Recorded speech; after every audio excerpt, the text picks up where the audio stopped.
Привет, любители и профессионалы! Сегодня у нас будет крутейший ролик. Ну а вы пока попробуйте догадаться, что общего может объединять детский песок для лепки, небольшую вот такую кучку старых серебряных монет и, конечно, куда же без него, кусок использованного детского мыла. Так вот, если кто-то из вас без пошлости сходу сообразит, для чего весь этот набор, то обязательно пишите в комментариях. Ну а я для упрощения задачи докину в эту кучу еще и вот такую старую мятую серебряную ложку. Пишите, ребята, не ленитесь, потому что, как видим, сегодня мы немного отступим от сварки и холодной ковки. А раз на сварочном столе вы видите у меня лист ОСБ, то значит сегодня день экспериментов. Кстати, еще небольшой анонс про эксперимент с металлом. И вот такой кучей испорченной профильной трубы и кондукторов я, ребята, обещаю вам показать 2 или 3 абсолютно новых завитка, которые изменят холодную ковку. Ну а пока вернемся к нашему непонятному набору. Так вот, ребята, единственная вещь, которая способна их объединить, это муфельная печь. Итак, сегодня у нас на обзоре и тесте муфельная печь «Спутник» от компании Gradus House. Так вот, благодаря своему небольшому размеру, муфельная печь «Спутник» идеально подходит для домашнего использования, небольших мастерских и студий, в том числе ювелирных, что сегодня мы с вами и проверим. Кстати, потребляет печь не больше обыкновенного электрочайника, около 2 кВт в час. Нагревательный элемент у нее из кантала, что гораздо долговечнее нехрома. Сам нагревательный элемент открытого типа, что позволяет нагреваться в камере быстро и равномерно. Ну а максимальная температура нагрева данной печи 1200 градусов. Так, ребят, все, что прочитал, по-быстрому рассказал. Управление печью абсолютно простое, кнопка вкл-выкл и термоконтроллер, который поддерживает заданную температуру.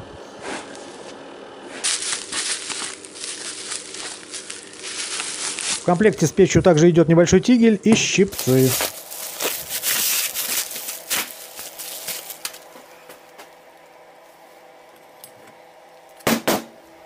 Так, вроде бы теперь, ребята, уже точно все. Но если будет что-то непонятно или уже накосячили, то тогда самое время почитать инструкцию. Ну и как обычно, по старой традиции, Gradus House для покупателя вложил купон на 1000 рублей. Так, ребята, с печкой разобрались, теперь надо понять, для чего же нам все-таки было мыло. Я уверен, что мало кто из вас догадался, что оно будет выступать у нас сегодня в качестве матрицы.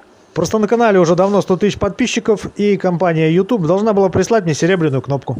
Но сделать она этого не успела, отложила эту затею до лучших времен. Поэтому сегодня я с помощью мыла, ложки и старых монет изготовлю себе эту самую серебряную кнопку. Ну а чтобы, ребят, не заморачиваться с вырезанием матрицы, или как это называется, я решил использовать этот мылок, потому что по виду он очень похож на кнопку. Вот такая, ребят, была изначально задумка, хотя сейчас я уже все переиграл. Для первого все-таки экспериментального раза, я думаю, не стоит тратить найденные мной монеты. Поэтому возьмем обмылок мыла поменьше и сделаем себе небольшой брелочек, истратив всего лишь одну серебряную ложку. Кстати, этот маленький кусок еще больше напоминает серебряную кнопку. Поэтому сейчас все, что нам осталось, это только вырезать треугольничек.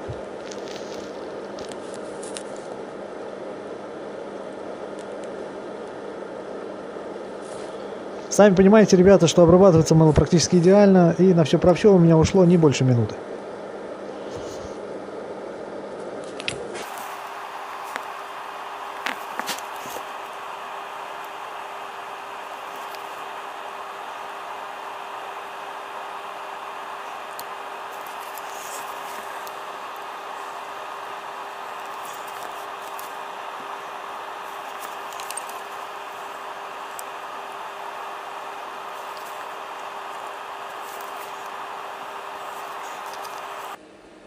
Итак, муфельная печь потихоньку разогревается. И самое время приступить к изготовлению формы, в которой мы будем заливать наше расплавленное серебро. Для этого мы берем вот такой кинетический песок для лепки. Формочки нам, конечно, понадобятся, но не сегодня.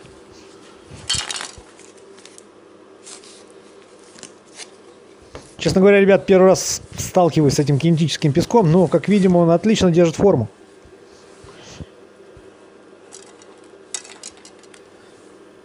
Поэтому немного поэкспериментируем, потыкаем в него пальцем с умным видом. Посмотрим на получившийся результат, тоже обязательно сделав умное лицо. Естественно, попробуем сделать пробный оттиск.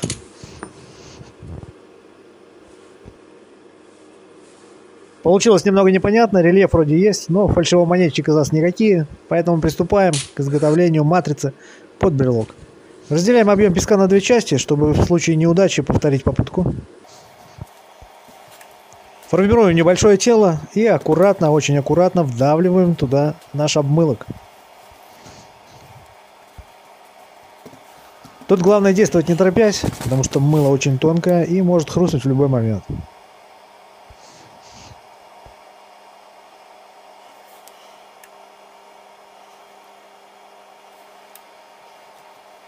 Дальше, понятное дело, аккуратно с помощью канцелярского ножа извлекаем нашу матрицу и смотрим на получившийся оттиск.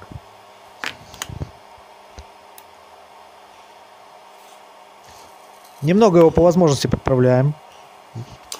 Потому что, несмотря на то, что мыло было практически высушено, да, сухое, частицы песка все-таки немного прилипли к нему.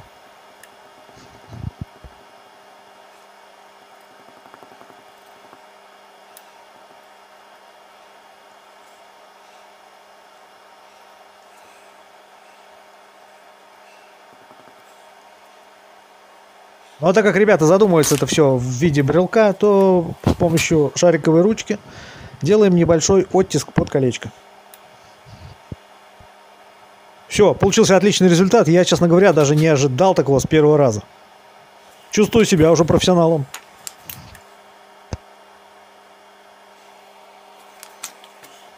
Итак, форма для литья из кинетического песка у нас готова, поэтому сейчас заполняем тигель. Серебряная ложка была найдена в поле, состояла из двух половных частей. Обе части я нашел. Верхняя часть с гравировкой и датой была подарочная. Ложка сама, походу, была трофейная, привезена из Германии. В общем, верхнюю часть я оставил себе, а нижняя пойдет в переплавку. Проба у ложки была 800-я, немецкая. Немного мы эту пробу испортим, потому что добавим парочку билонов советских, а у них, как известно, проба 500-я. То есть в них 50% серебра и 50% других металлов. Так что где-то у нас получится 750-я проба. Если что-то не так, то ювелиры пусть меня поправят. Тем временем печь уже набрала практически 1000 градусов, но если верить Википедии, то температура плавления серебра у нас 961 градус. Поэтому давайте выставим температуру немного больше, градусов на 100, чтобы уже наверняка все расплавилось. Ну что, самое время закидывать тигель. Хотя не знаю, возможно, надо было нагревать его вместе с печкой. В общем, делаю все в первый раз, что получится, то и посмотрим.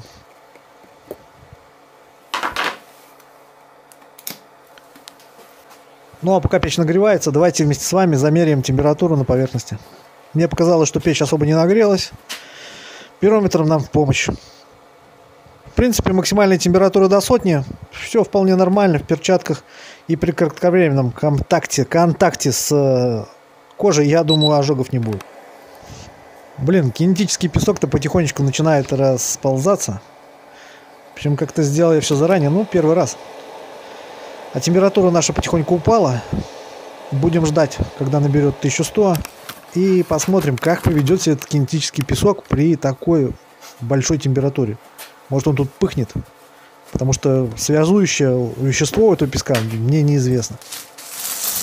А пока происходит нагрев, ребята, надо немножко потренироваться, потому что мне надо будет вынуть тигель, переставить камеру, чтобы вы все видели, и аккуратно залить расплавленное серебро. При этом не хочется развернуть его себе на штаны и что-нибудь другое испортить из нужного.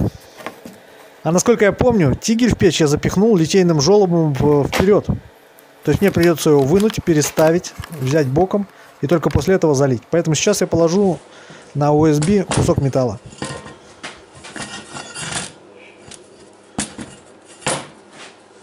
Ну а тем временем температура в печке достигла 1060 градусов, и я думаю, что пора доставать наш тигель. В общем, ребятки, откладываем телефон в сторонку, чтобы не облить его случайно. Погнали. Теперь самый ответственный момент. Уа, тут жарко. Жарко-жарко. Теперь нам надо переставить тигель на железку. Перехватиться. Переставить камеру, ребята, чтобы все видели, чтобы не было потом никаких вопросов. Почему сгорела мастерская? Так, ну теперь давайте аккуратно, аккуратно, аккуратно. Пробуем заливать.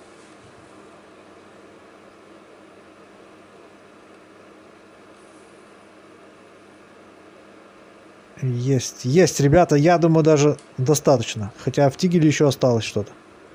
В тигеле еще что-то осталось, но серебра много не бывает. Ладно, пусть остается. Так, как видим, тигель начал остывать. Вот наш получившийся результат. Вроде бы песок не загорелся, не вспыхнул. И то ладно.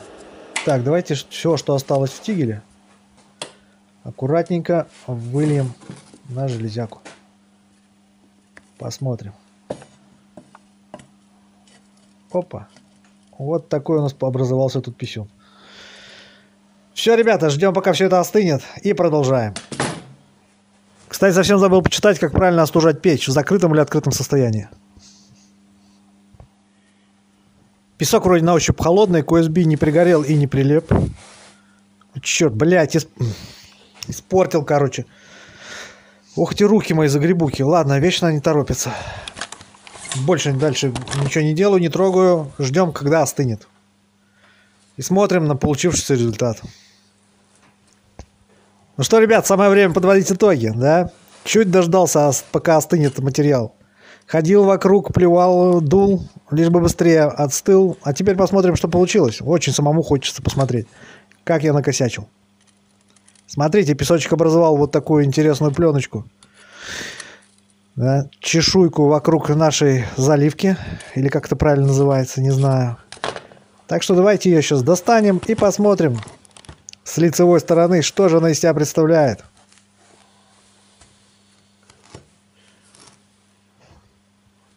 Смотрите, как интересно получилось. Среди кладоискателей, да, это называется седло, когда находишь монету и остается отпечаток на земле. Здесь тоже своего рода такое получилось седло. Песок то ли спрессовался, то ли сгорел и затвердел. Ну а вот наша заливка. Теперь у меня, как видите, ребята, благодаря муфельной печи «Спутник» у меня есть настоящая серебряная кнопка. Вот YouTube. И по весу, я думаю, она будет гораздо больше, чем троицкая унция. Такой довольно увесистый комок серебра. Неплохо, ребята, неплохо. Но для брелка, мне кажется, слишком тяжелая штука получилась. Поэтому давайте уберем все лишнее и посмотрим окончательный результат. Блин, ребят, не поверите, но я первый раз в жизни обрабатываю серебро лепестковым кругом. И ощущаю себя мега-ювелиром.